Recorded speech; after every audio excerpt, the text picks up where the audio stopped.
The Vision of Love, a short Brave Frontier fanfiction by Aolady. Spoken by S. Selkuth. This is the entry for Romance of the Gods community event in Gummies Forum. Demon Strike! Flame Slash! Victor roared as he fell, after the dragon demon's punch landed on his chest. He looked at the princess he brought by force from the land called Elgaia. Then he raised his hand to caress her for the last time. She gave him a terrified face and stepped back when he raised his hand.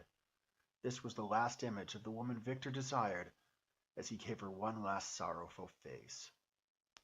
That hand fell to the ground.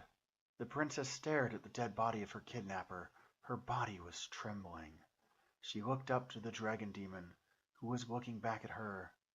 That dragon had saved her from the clutches of Victor, but he was still a demon, and she needed to go back to Elgaia to at least visit her father's grave.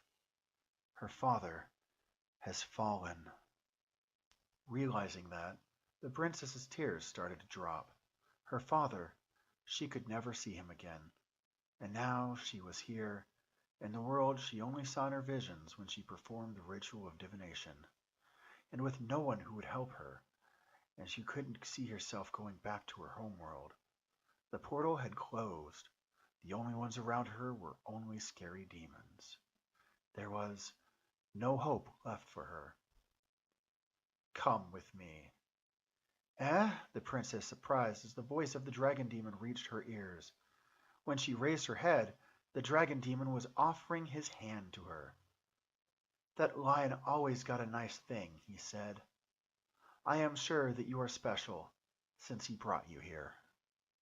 The princess looked at the hand he offered to her. Or you'd rather die here? It's up to you, human. The dragon demon turned. If this is the hope she wanted after Victor abducted her, the princess murmured to herself, then I'd rather live on. Wait, she called and stood. Take me with you. The dragon demon only nodded a little before he turned again and walked, with the princess behind him. Lord Barian, a demoness called the dragon demon. We have taken care of the remaining lions. So his name is Barian. The princess looked at the back of Barian. Huh? Who is this, a human? The demoness approached the princess, much to the princess's surprise. The princess squealed and covered her head with her arms. The demoness looked at the princess, whose body was trembling in fear. The demoness's appearance was of a human, but she had a pair of red dragon eyes. Her hair was platinum blonde, done in a ponytail.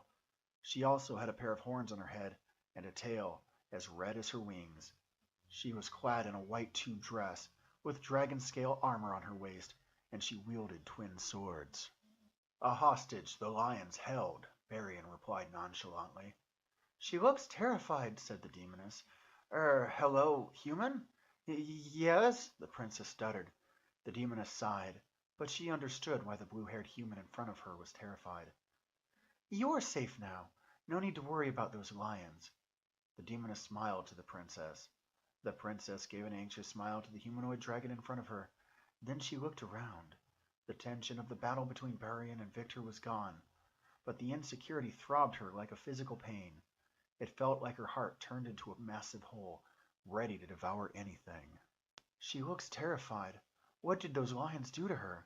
The demoness clutched her fist as another demon arrived. The princess squealed again in shock. The demon that just arrived had the physical appearance of a red dragon, and it scared her.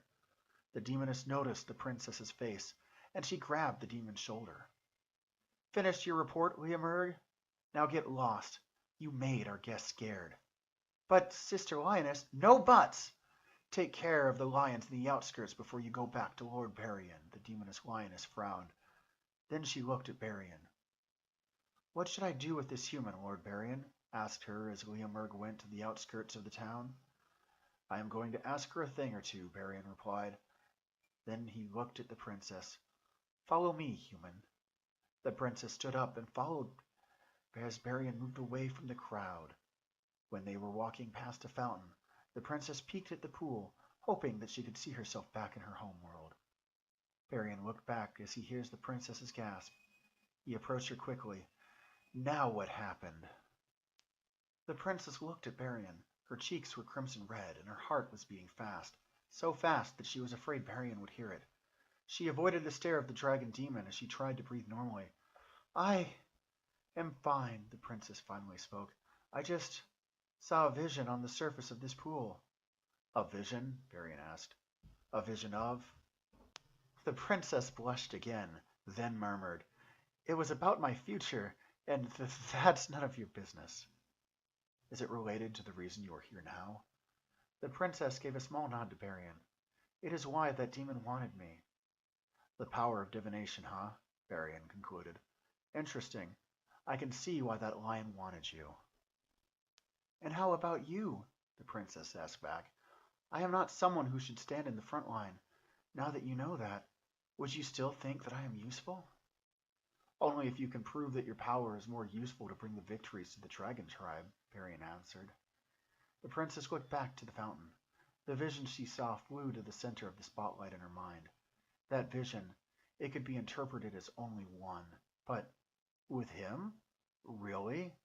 He is totally not my type. Clearly not a romantic one, and he is the type who cares for power only, unlike Father, who is both strong and caring.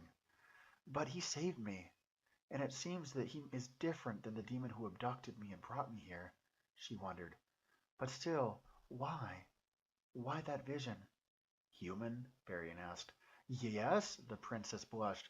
Her heart skipped a beat when she called her. She didn't like the way he called her human. She wanted him to call her name. It would be nice if you called my name, she murmured. But why? I have decided that he is not my type, yet, why must the vision I saw affect me like this? She looked back at Barian. But please don't underestimate my power of divination, Lord Barian, said her. I can see the future of myself here. It is not a big deal to foresee your wins in the future. Barian looked a bit surprised with the change of the princess's attitude, but he nodded nonetheless. Then I shall welcome you in the dragon tribe, human. Under one condition, the princess said. Let me stay beside you. I mean, I am willing to aid you, so let me stay beside you. That's all. Of course you'll have to stay close to me, since you'll aid me with that power of yours, Barian answered nonchalantly, then looked at the princess. I haven't asked your name. The princess blushed when Barian said that she had to stay close to him. Then she looked back at him. Once again, the vision reflected on the surface of the water, and that fountain landed gently in the spotlight of her mind. There were 2 moons. One of them is red as the moon she saw on her visions about Ishkria. Another one is bluish-white, just like the moon in Elgaia that she adores. The moons come closer to another, and then there's the eclipse of the 2 moons united. From the shadow of the eclipse, the 3rd moon formed. That 3rd moon is smaller than the other moons, and when the eclipse is over, that small moon has blue light. That time she realized her future is not in Elgaia, but here in Ishkria, with the dragon demon who saved her from the lion demon, and bear a child of his. Mariella, she answered. Welcome in this tribe, Mariella, Barian replies. Mariella blushed a little when he said her name. This heartbeat must be because of that divination, Mariella wondered.